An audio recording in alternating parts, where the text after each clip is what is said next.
Mucho Zwanky? Might be cousin. Hello, I think. Welcome everyone to What the Force, and welcome to an episode of What the Fandom with James. Welcome, James, again, always. Hello, Internet Land. How's everybody doing out there?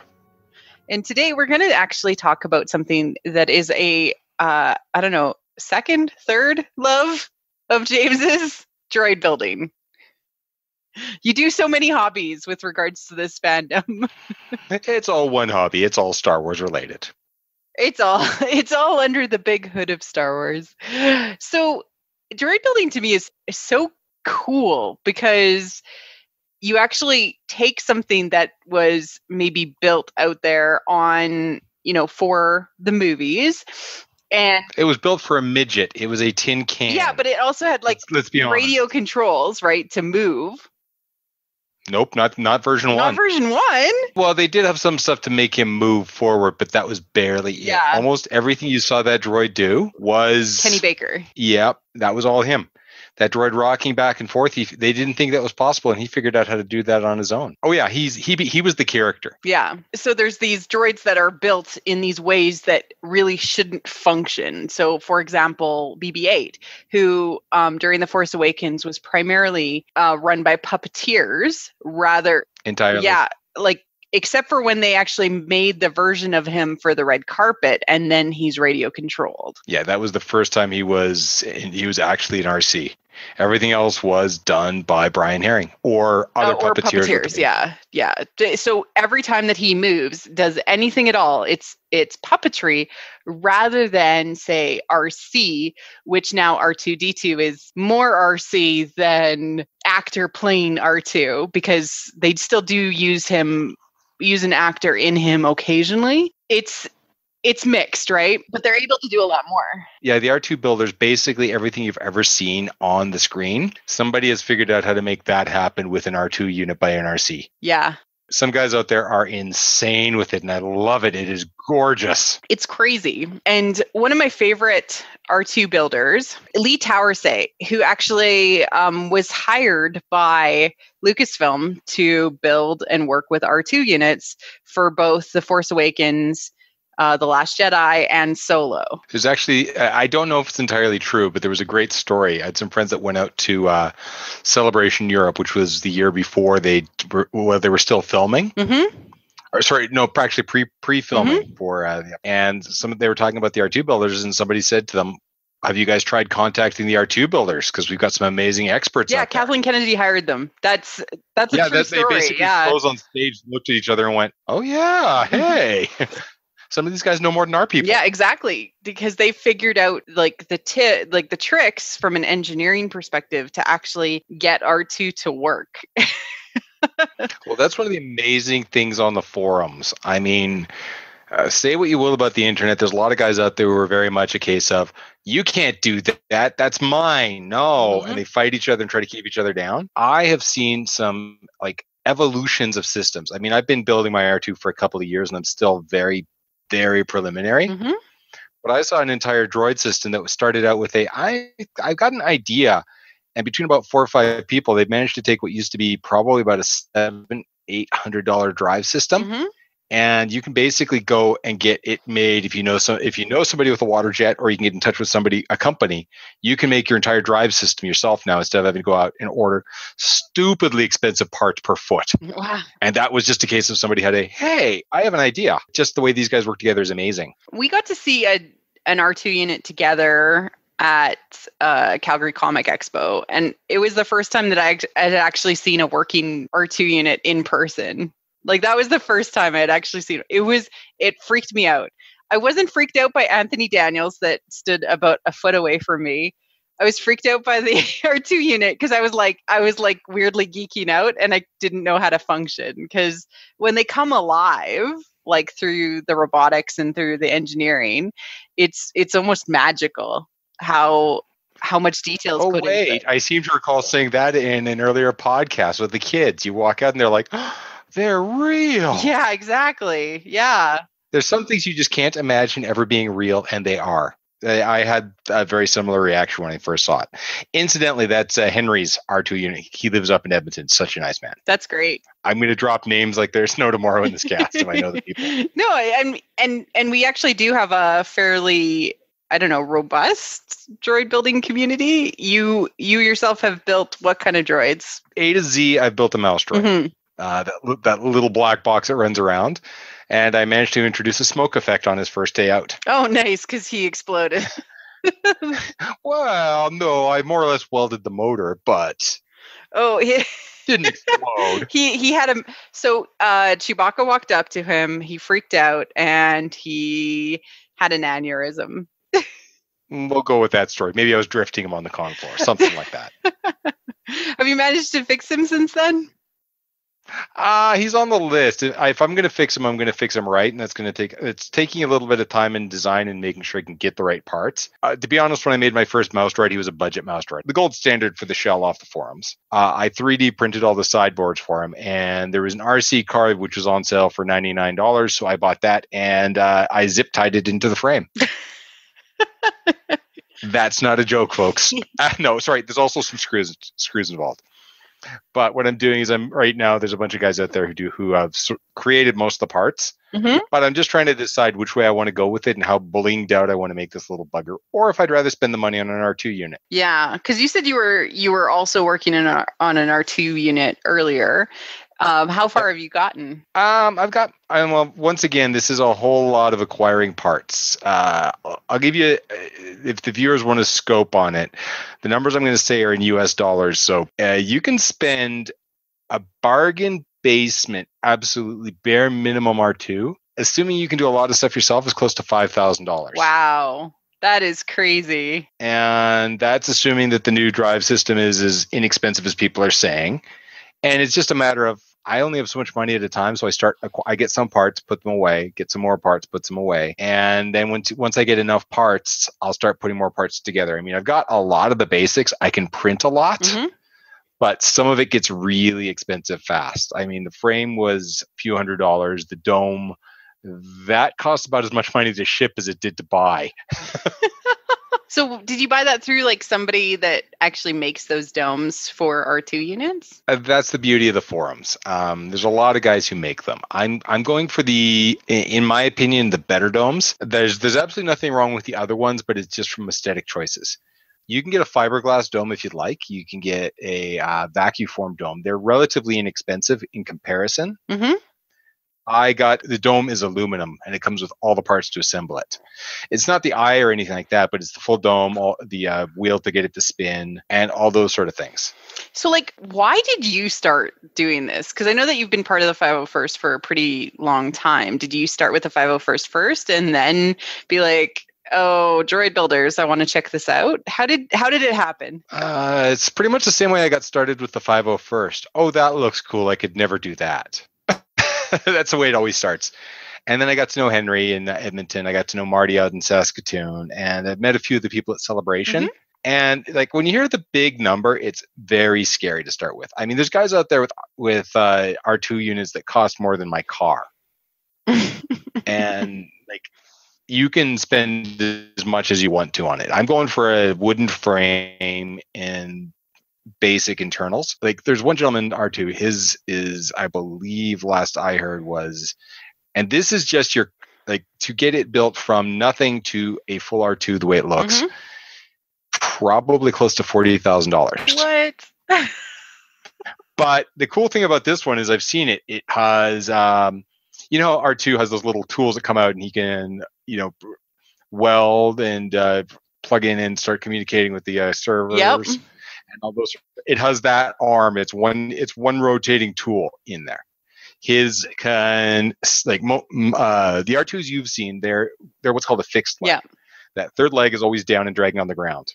So it's always like it's always down. This one R2 will actually stop, stand up straight, and retract the leg at the same time up into the frame. Oh my goodness! It is a gorgeous thing to watch. He can do the electrocuted thing when he gets shot on the Forest Moon of Endor. Yes, when he plugs in and to the base and tries to open up the door and gets electrocuted. Well, in the end, the shot happens. He goes flying backwards. Oh yeah, that one. Yeah.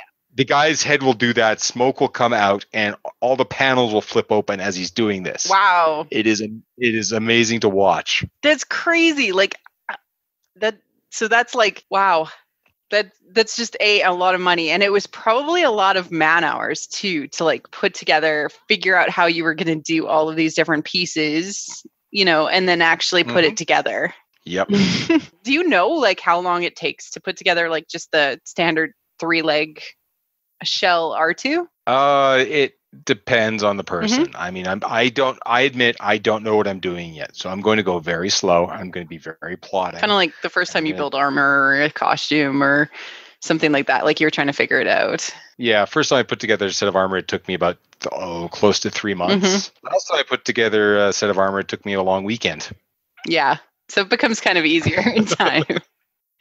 Most of that was glue drying. Yeah, it's but for this one, it's like I said, I'm taking a look and deciding what parts I want to get and how I want to do him. Like I know a few of the parts I'm going to get is most guys do when they get the parts, they'll go for, well, I can get cheaper parts and then I can replace them later. Yeah. I'm going slow with like some of them I might, but things like your feet, those things are going to bash into everything. So you kind of want them to be solid. I know a gentleman who got a set of fiberglass feet on his. He and I were talking his first con experience. He's like the buggers broke. He basically, somebody was walking, R2 was coming along and somebody wasn't paying attention where they were walking and they kicked the foot and the fiberglass shattered or cracked. Oh my God. And that's probably like so expensive to replace and like work and that's not overly expensive to replace, but it's a pain in the butt. Right. Like I'm probably going to go for metal. Yeah. Like, I mean, iron or aluminum. I'm not sure which. Just to add that extra protection on his little feet. It's well, as I'm learning to drive him, he's going to bump into things. Right. I mean, my mouse droid rammed into a bunch of things when I was testing him out because it's like, I got to stop him. And that frame weighs more than you think and it keeps going. Hence the comment about drifting. So why do people start being interested in droid building? Like what got you interested? I'm a giant 8-year-old. I mean,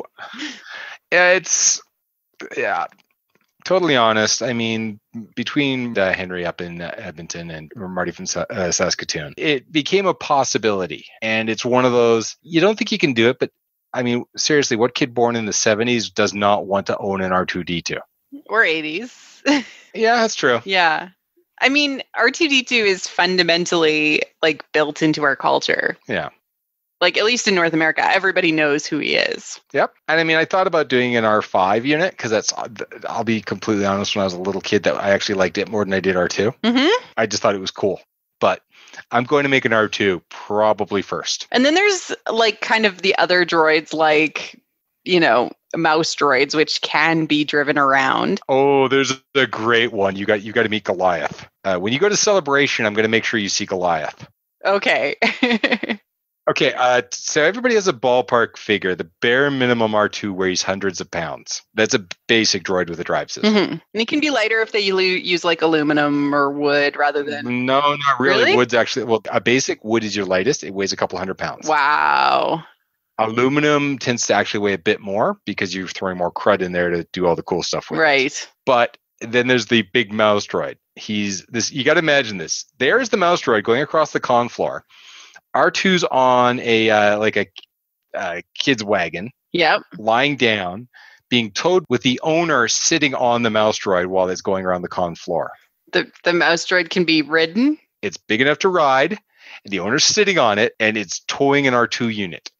So this thing is probably pulling about 600 pounds, including his own weight. Oh my God. And that's an electric motor that's pulling it? That's crazy.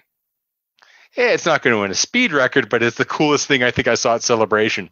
So have people started to build out BB-8 units? There's fully mechanized BB-8s now. Wow, that's crazy. Because I know that they only just figured that out for The Force Awakens, like to actually make that work. The community has been evolved. Once again, it's an evolving community. There's a BB-8 Builders Club. I'm also a member of that. I put a pin into that because I couldn't make both at the same time. And the problem with the BB-8 unit versus an R2 is if you do a 3D printed BB-8 and it's a mobile unit, you're going to end up replacing panels on that thing on a regular basis, or you're going to have to spend a lot of money on them to start with. And At the time when I was making the decision which way I was going to go, the drive systems were very much if you buy this drive system, it only works with these panels.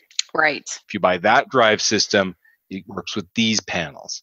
And each one had drawbacks, and there was no clear, this is the way we're going yet. So I put a pin in that to just sort of sit back and see the way the world worked. Right. And have more people that are almost iterating it and trying it out and playing with it, and then sharing their knowledge. And I mean, I've seen videos like it is like a lot of the guys will 3D print their first ones.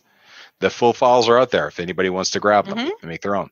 You better own a 3D printer or, have a really good friend with one. Yeah. It's a lot of print time and a lot of filament, but my friend Peter up in Edmonton, he's another droid builder. He's about slightly further ahead in his R2 unit than I am, but he has a fully finished BB-8, but it's a stationary. Right. So he hasn't put in the drive. He's not planning on motorizing it. No, when you decide which way you're going to go before you assemble, you need to decide which way you're going to go. I mean, when I first started looking at it, you had to order an acrylic ball off of a site, and the shipping on it was twice what the cost of the ball was. And that's to get it to Canada. And you got to imagine how much an acrylic ball that's about, I think it's 2.5 feet, 3 feet across. That's a big box. Oh, sorry. And you needed to get a second one.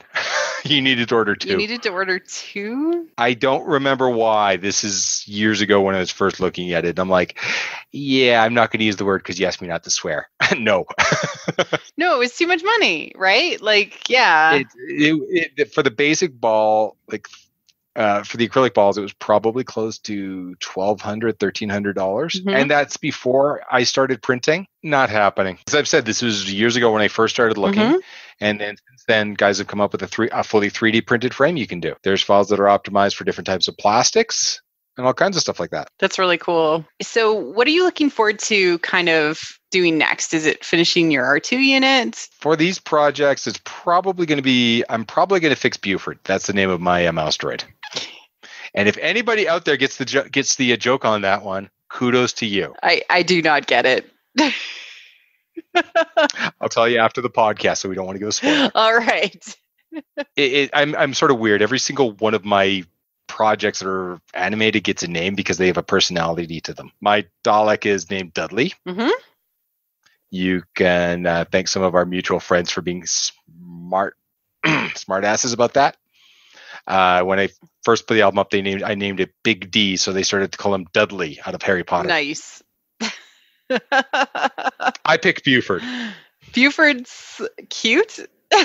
So, we've talked about kind of like a little bit of reference to some of the forums that you go to, just kind of in passing, but where did you find all this information? I know that originally some people got you kind of involved, but then how did you find stuff? People got me involved after I found this stuff. The mouse droid, if you want to learn how to make an R2 unit, look up mouse droid builders on Google. You'll get to astromech.net. If you want to make an R2, it's astromech as well. BB-8 builders have their own forums.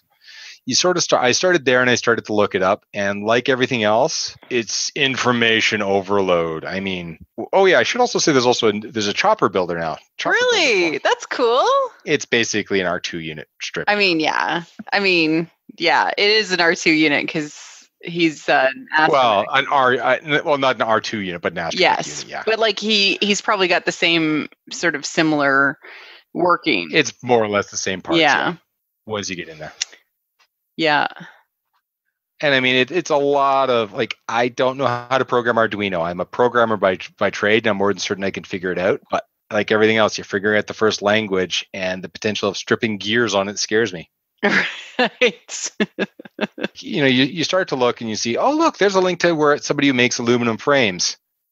That's $5,000. Wow. I'm just going to walk away. And then I started to talk to people, and that's where Henry and Marty, but Henry knows exactly how much he spent on his R2 unit. And the last I heard, it was $30,000 Canadian, maybe US. But Henry's also an evolution on his R2 unit. He starts out with one set. Oh, there's a better eyepiece. Oh, I can actually get the air vent controller from an airplane graveyard, so I can get that to replace, and I can get these parts. So he's always getting better pieces as he goes, and he just keeps a running total. But like, this seems like a lot of A, financial, B, like, hours commitment to build kind of, the dream in a way, right? Like it feels like a lot.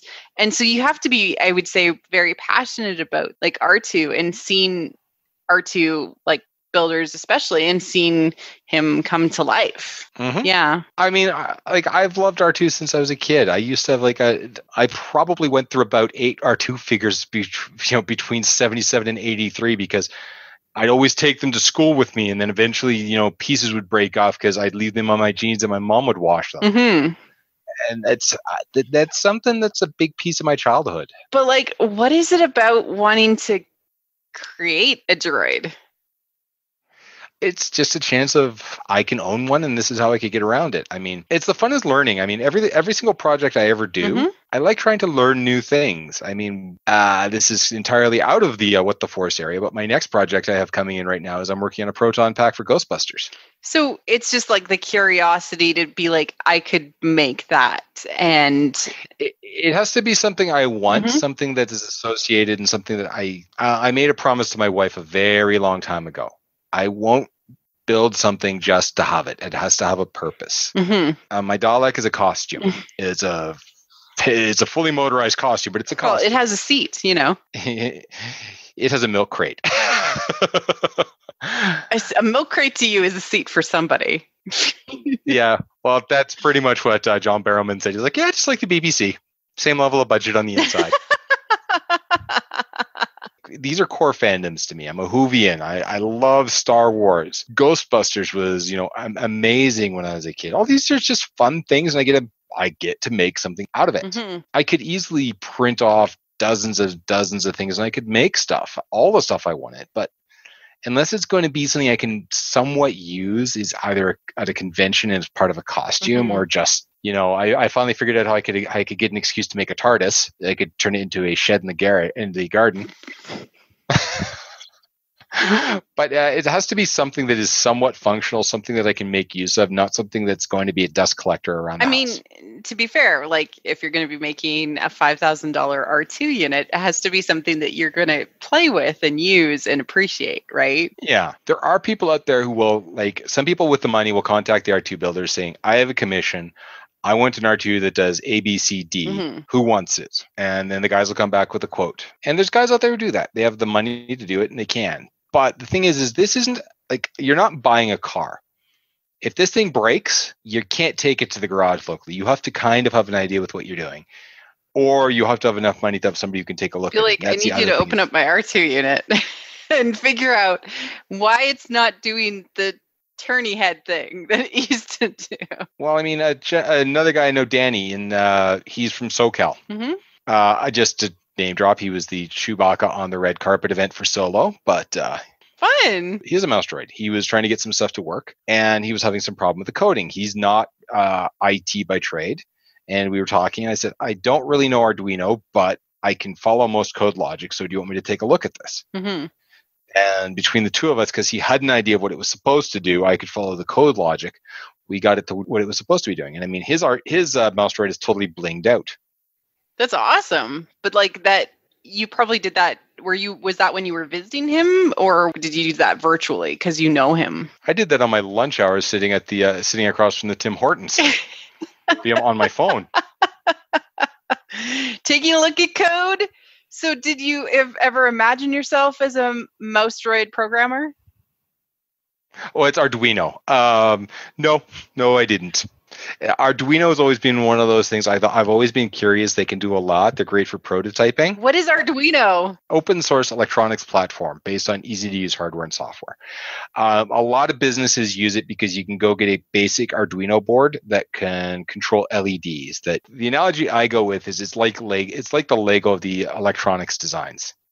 It's not really great for doing anything, but you can get functional most stuff out of it for initial testing.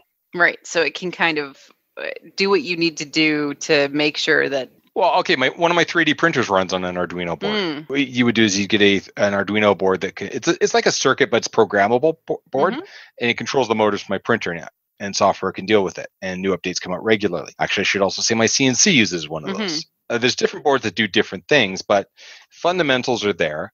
And then what ends up happening is a lot of companies do this for prototyping because, you don't want to go out and spend, $20,000 to get 5,000 circuit boards printed off that don't do what they're supposed to do remotely. So you'll do this, you'll do the testing, get the initial use case and see if it works, and then drop the real change on it later.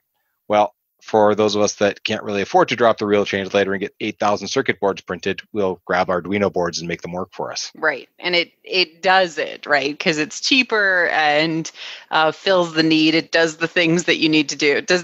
Are they more likely to break? Ish, yes, but not really. They're not made for industrial applications. Right. I'm not doing an industrial application. It's something that you like to drive around a little bit, right? Yeah, and I mean, it's just going to be a little bit of fooling around and stuff. And I mean, you can go nuts. Come Calgary Expo, I'll bring you by and I'll show you a few of the tricks that are happening with the Arduino boards with a couple of my friends. Non-Star Wars fandom, you're going to have to just suck it up and come see the toys. Oh, geez. I'm very excited to see some of the other droids that have been featured in kind of the behind the scenes or like off to the left on Star Wars Resistance, which we talked about recently, like Bucket. I'm excited to see like working buckets at Celebration. One of the guys who makes the aluminum frames for the R2 has a site, and I was going to send you a link to a Bucket-ish droid. Bucket-ish droid. That's all Bucket is an aluminum frame R2 without the outer skin, and instead of a dome, it just says the radar eye. Oh, nice. Garibaldi. Like that's when we were talking about it on Resistance, that I wasn't kidding. It's an aluminum frame with just the radar eye. Yeah, but I want to see the actual like first one build. I wonder if it's been done yet with like the helmet. I'm pretty sure somebody has a three-quarter finished R2 and went, "Hey, I can get lazy. I just need to get this helmet built and spray paint it." No, I know, but like to me that's super exciting. I also like it when we see kind of alternative versions of R2 units created, like KAT. R2KT. Yeah, R2KT. Yeah. Could I do a little plug on this one? R2KT. Yeah, I liked seeing that droid in The Force Awakens just ever so briefly. Yes, you can tell. Do you want to tell the story about R2KT? R2KT is a wonderful story about the community coming together. R2KT is actually R2KT2. The first R2KT, Albin Johnson, he's one of the founders of the 501st Legion. His daughter, Katie, she passed away. But one of the things she wanted was an R2 unit pink to keep an eye on her. And the thing is back then, there weren't a lot of makers. Some people did limited runs. So Albin reached out to the community and said, look, and here's the thing, this is a bit different now. So a lot of guys would squirrel away parts. You'd have 2 drive chains, 3 drive chains, 4, in case something broke so you had spare parts. So he put out a call to the builders and said, my daughter wants this, and she's not going to make it far enough out that we can get the parts in and make our own. Can anybody help us out? And the community all said, I've got and you can have it. We'll do this. And then they started to send all the parts. And unfortunately, an R2 unit does take a very long time to assemble. And Katie wasn't going to make it to see this. So what they ended up doing was one of the R2 builders had like a 90% finished droid and said, I can paint it pink and have it to you by Monday. Is that okay? Aww. When I say these communities come together, like they step up when they need to. They sent off R2KT to her, and she had the droid, and it watched over her. And somebody's getting misty on the other side of the computer. No, it's just really touching because, like, to me, that's what the fandom is about: is seeing a need, coming together as a community, realizing, hey, we're all humans, and this little girl has this wish. And so I've actually seen R2KT a couple of times. I've had the pleasure of helping lift that thing and nearly herniated a disc, I think. Insert comment earlier about hundreds of pounds. Yes, they are very heavy. But she ended up having like a mini cameo, kind of like Chopper. She's in The Force Awakens on the one planet that the Resistance is hanging out on. and she kind of goes behind an X-wing. Mhm. Yeah, so that's so nice. And there was a little special on her.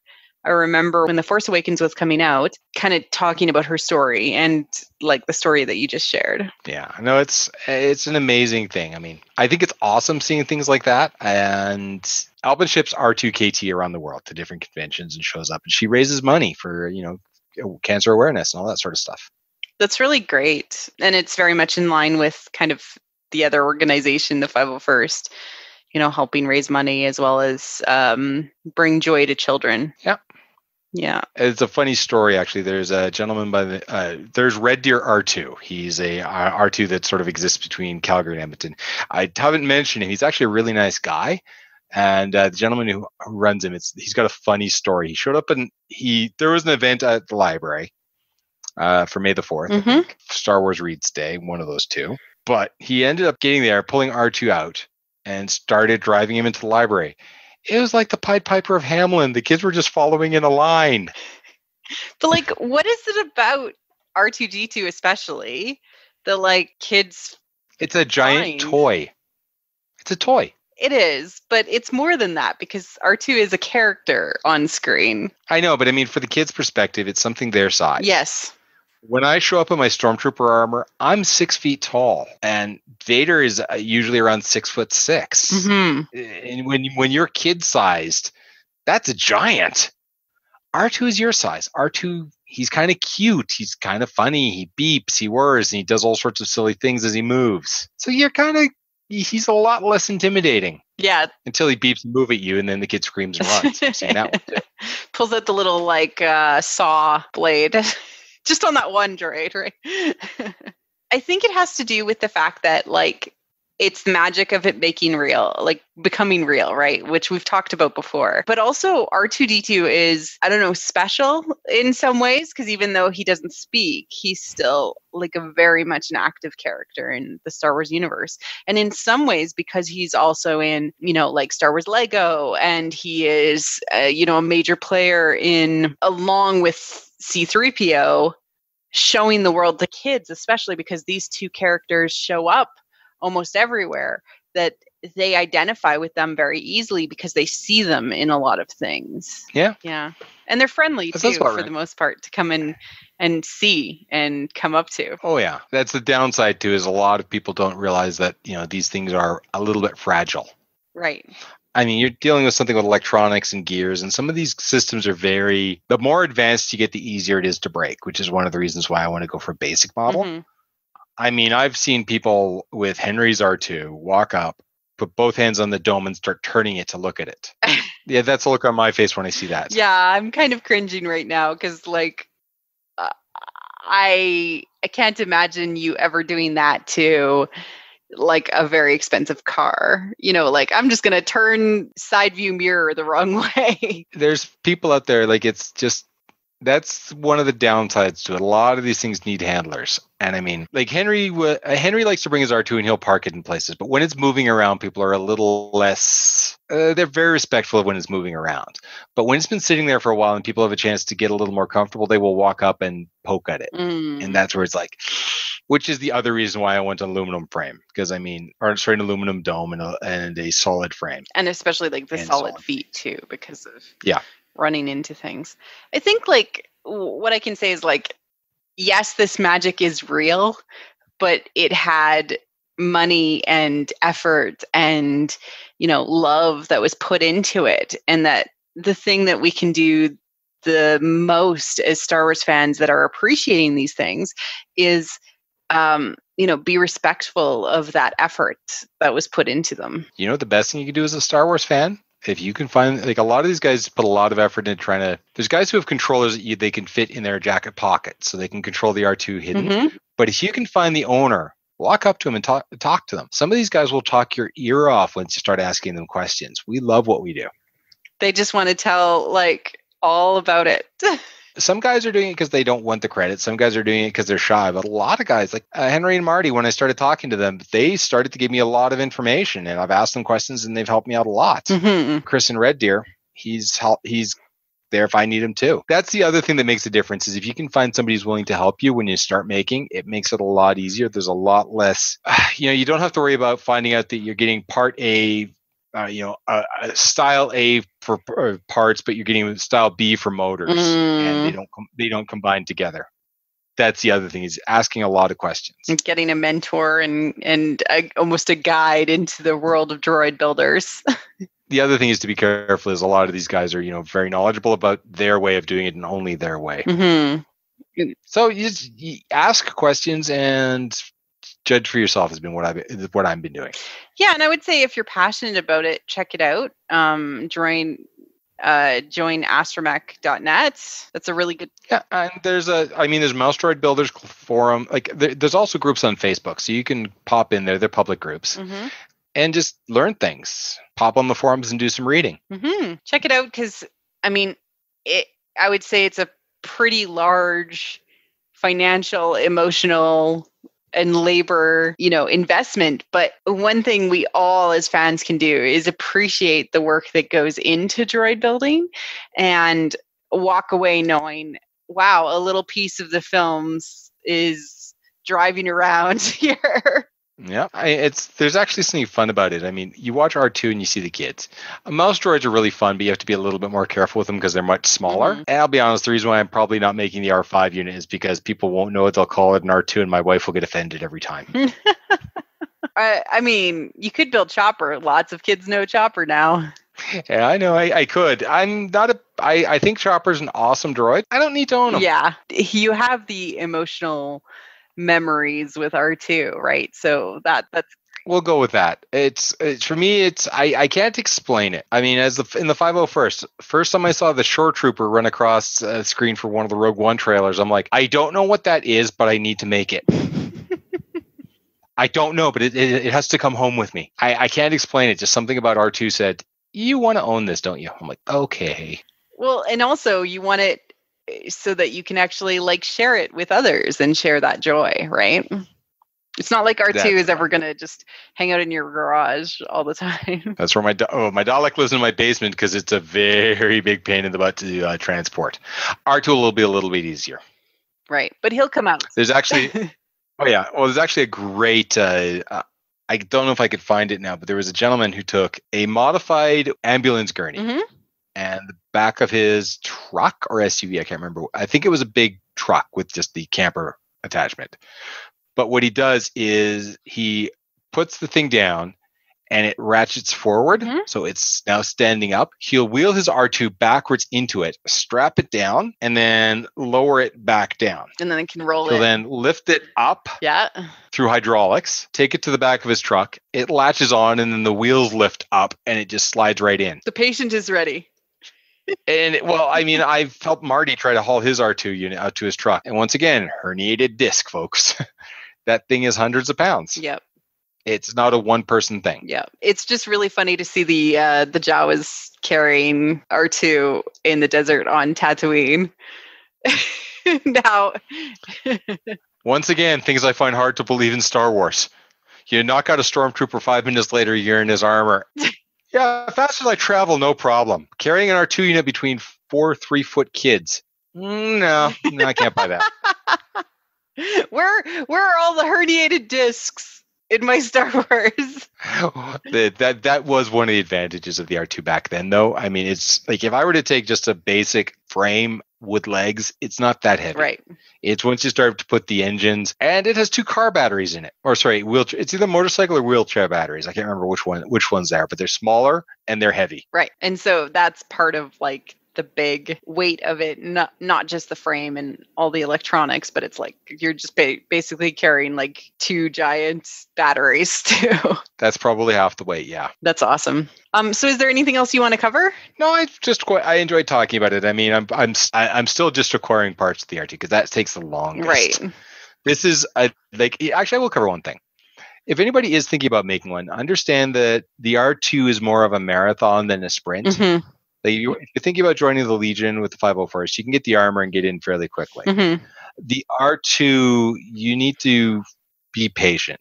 Sometimes some people will put up an R2 unit, but unless you got big bucks, it'll take you a while to get the money together. Mm-hmm. And I mean, some guys do limited runs. Like there's a gentleman who does those little light up panels for the R2. He'll do a few runs a year, but he does them. He'll give an alert, 20 kits available. At least that was the last time I saw. And then they're gone within about usually a day or two. Mhm. The gentleman who does the aluminum dome that I bought, I got very lucky on the last round because he had the previous round he sold out in minutes. He does hundreds. Wow. And he sold out in minutes. But that was also, I believe, I got my dome just after Force Awakens or Rogue One. I think Rogue One. So, it's like the fandom. Oh my, movie just comes out. Suddenly membership jumps. Right. People are super interested. Yeah. I've been after Rogue One. So Force Awakens was when I was interested in making a BB-8. And that's where I went, no, not $1,500 on 2 plastic balls. Yeah, not justifiable at that point. I'm really excited to see how the BB-8s are going to work when I actually get to see them in person and see one that's driving around, because I've never seen one. I've seen now the R2. I have seen a mouse droid before. I think I saw it at a previous con, and I'm really excited to see a BB-8. Yeah, chances are if you saw the mouse droid, it's probably belonging to Lee. He's a friend of mine. Well, yeah, wow, Star Wars person in Calgary, a friend of mine? The W say. He's one of the mouse droid builders. Yeah. He's got a 3/4 scale one, I believe. Oh, nice. Yeah, no, I'm just excited to see them working and functioning in real life. I'm really looking forward to that and its celebration. Is there like a droid builder section? Is there like a typically droid builder events? I can only speak for the last 2 celebrations because I've only been to 2. But in Celebration Anaheim, the droid builders had a huge section on one of the main floors, right next to the exhibitors. So the mice were racing, R2s were racing. Some of them had figured out how to sync them up so they were all moving in, together. It was awesome. And at Celebration Orlando, the droid builders had their own room with displays of all of their all of the droids. There was you saw everything, which is it's kind of why I decided that I was glad that I was making a aluminum. I mean, I think they look awesome, but the aluminum is more realistic than painted plastics, in my opinion. I know you can make it look just like it, but it's my droid and I can be picky. Yeah, if you're spending the money, of course you can. And the effort, right? Yeah. Well, thank you, James, for sharing your journey along droid building and kind of some of the experiences that you've had if you've entered into this fandom. I'm really looking forward to seeing you finish your R2. So am I. I think my wife is too. This is the thing is, if you want to go order all the parts right now, you can get it done fairly quickly. But it takes a while to get them if you get them. And I've got a lot of boxes of stuff that I can't get together because, I need to get these parts next. Oh, well, those parts need this. So are you going to name R2? He'll probably be named R2. Not Rand. Might name him Chewie. Not Randolph. No, I mean, like I said, Dudley was named by a mutual friend of ours. Yeah. Maybe when he gets further along in the project, I'll decide what name fits him. But right now, he's just R2. Yeah. That's awesome. So would you like to let everybody know where they can find you? If you want to see what some of my designs and builds are like, you can catch me on Skulls Armory on Facebook or, at Skullflare on Twitter. I'm occasionally active on there once in a blue moon. Past that, if you see a Skullflare on any one of the forums out there, that's probably me. Just, if he's being a jackass, it's definitely me. I'm kidding. I try to be nice out there because I like to be helpful. Right. If it's a smart ass, it's me. Okay. This has been What the Force. I'm Marie Claire Gould. We now have a Patreon available at patreon.com/whattheforce. We'd like to thank our patrons who love What the Force, In Wild Space and Night Huntress for supporting the show, as well as all of our other patrons. Check it out if you're interested in supporting the show. We will be releasing special content as well as updates through the Patreon. We are available on iTunes, Google Play, and pretty much everywhere podcasts are found, and including YouTube. Our website is whattheforce.ca. We are available on Facebook at What the Force Podcast, and you can reach out to us on Twitter at WT Force Show to start a conversation. Cheers.